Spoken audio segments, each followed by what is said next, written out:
Alrighty, hey everybody.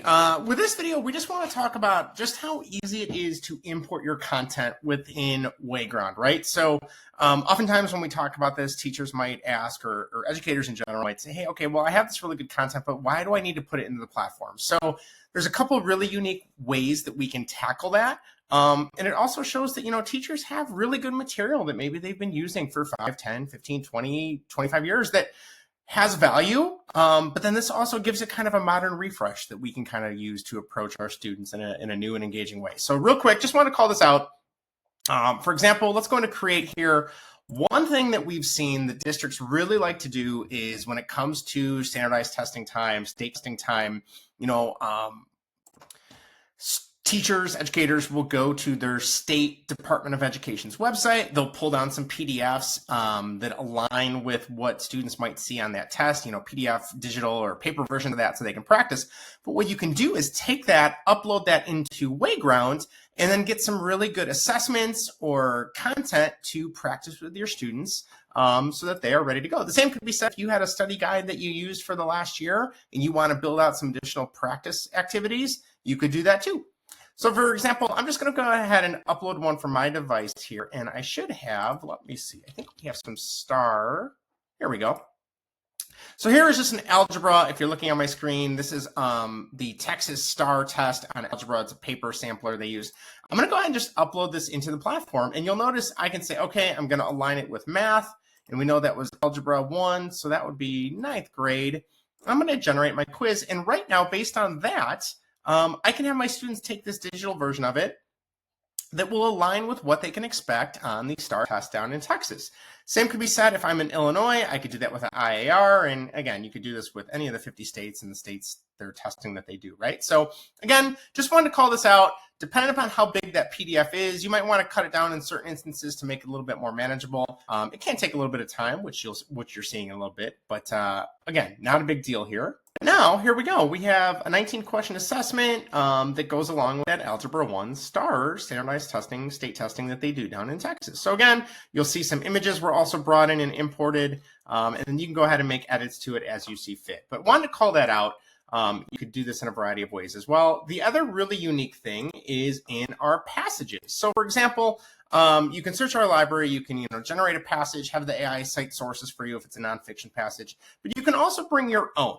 And what's really unique about that is a couple things. So first off, let's just find it a story here. So I think I might have the Telltale Heart still. Let's see if I have that. There we go.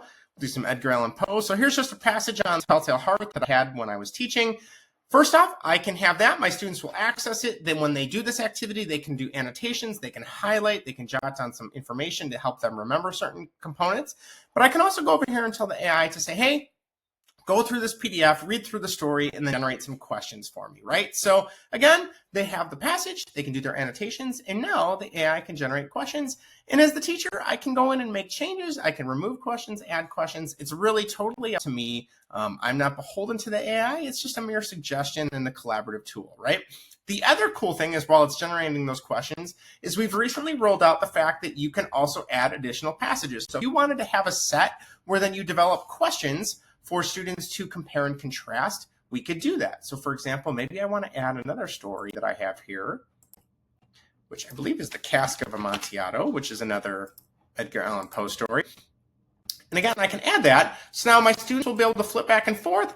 And then if I wanted to add, maybe we want to add an open-ended or an audio response question here. Here we go, open-ended. I can say, you know what? Compare and contrast the characters of these two stories.